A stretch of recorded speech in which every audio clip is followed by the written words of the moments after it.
আশঙ্কা 100% সত্যে পরিণত। তেলিয়ামুড়ার শর্মিষ্ঠা মোদক হত্যাকাণ্ডে হত্যার দায় স্বীকার করা সহ কিভাবে পরিকল্পনা করে হত্যাকাণ্ড সম্পাদন করা হয়েছে তার সরজমিনে দেখালো মৃত গৃহবধূর দ্বিতীয় স্বামী গোপাল মোদক।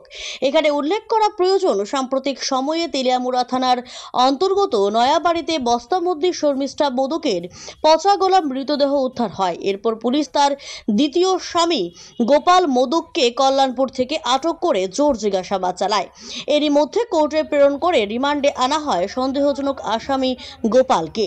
হত্যার ধরন এবং সন্দেহ এই দুইকে কেন্দ্রীভূত করে পুলিশ জোরদার জিজ্ঞাসাবাদ করলে একটা সময় ভেঙে পড়ে পেশায় ঔষধের দোকানের কর্মী গোপাল মোদক। অবশেষে সে দাবি করে তার স্ত্রী শর্মিষ্ঠার মানসিক নির্যাতন থেকে রেহাই পাওয়ার জন্য এই ঘটনা সংঘটিত করেছে। নিয়ম অনুযায়ী গোপাল ঘটনাস্থলে গিয়ে কিভাবে পরিকল্পনা করে হত্যা করা হয় 36 বছরের শর্মিষ্ঠাকে তা হাতে কলমে দেখায়। গোপাল দাবি করে ওআরএস এর সাথে ঘুমের ঔষধ মিশিয়ে দিয়ে খাইয়ে প্রথমে শর্মিষ্ঠাকে অজ্ঞান করে, এরপর বালিশ চাপা দিয়ে মৃত্যু নিশ্চিত করে প্লাস্টিকের বস্তায় ভরে নেয়। একটা সময়ে গাড়িতে করে এই মৃতদেহ কোনো একটা জায়গায় নিয়ে ফেলে দেওয়ার পরিকল্পনা ছিল, এমনটাও দাবি করে গোপাল। স্বাভাবিকভাবেই গোপালের এই নিষ্ঠুরতার ব্যাপক প্রতিক্রিয়া তৈরি হয়েছে। মৃত গৃহবধূর হতভাগা বাবা মা সহ সংশ্লিষ্ট সকলের দাবি, সমাজের বুকে আলোড়ন তৈরিকারী এই হত্যাকাণ্ডের আসামি গোপালের দৃষ্টান্তমূলক শাস্তি হোক।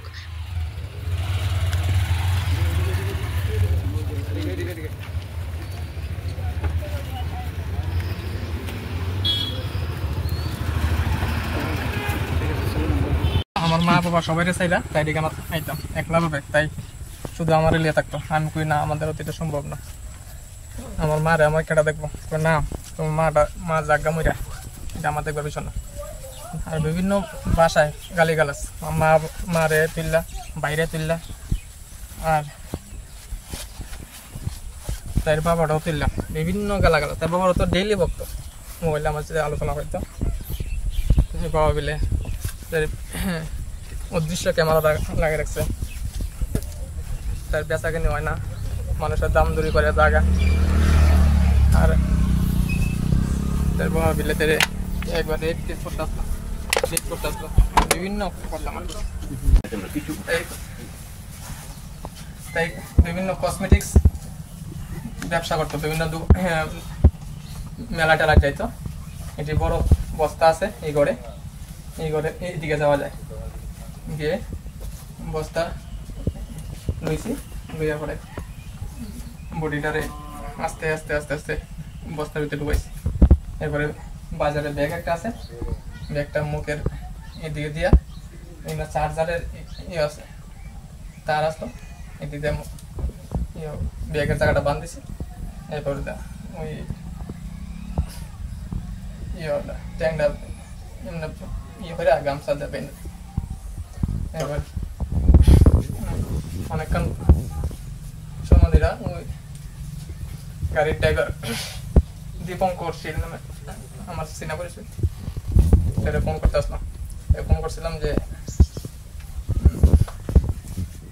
এখান থেকে কিছু ইয়ে যাব, রড আর কিছু জিনিস চাইব, তুমি নিতে পারবে। কইতাছে কইছে বেতরাত্রা তো কি জিনিস ভালো করে রাখো। আমি না না রড চাইব কি তোমার, না না আমার পাশে না। আমি না না পাশা নিয়ে কোনো ইয়ে নেই। এবার অনেক কান করে বইতে বইতে প্রায় সময় 3টা দিকে আইসি, 3টা সাড়ে 3টার দিকে। তারপর আমি বডিটা ঘোরা আসলো, টাইম নাই কেন আসলো বারিন্দা লাগছি। পরে ইয়ে করে আইসে দীপঙ্কর যে গাড়ি ছিল, আর দেখে এরকম বডির মতো। এরপরে না এরকম দেখা না হইতো না। এরপরে ইয়ে গেছে কতদিনই বুঝছে গেছে। এরপরে আমি আবার বডিটা ঘরে সাইডে দেখা দরজা লাগাইয়া সবই আমার খবরটা রাখছি। আর মোবাইল আছে, মোবাইলটা সুইচ অফ করে একটা স্ক্রিন কভার ঢুকাইয়া খবরটা ঢুকাইয়া আমি গেছি। মোবাইলটা লেট কিনা আর চাবিটা খবরটা ঘরটাতে তালা দিলাম। তালা দিছি তো।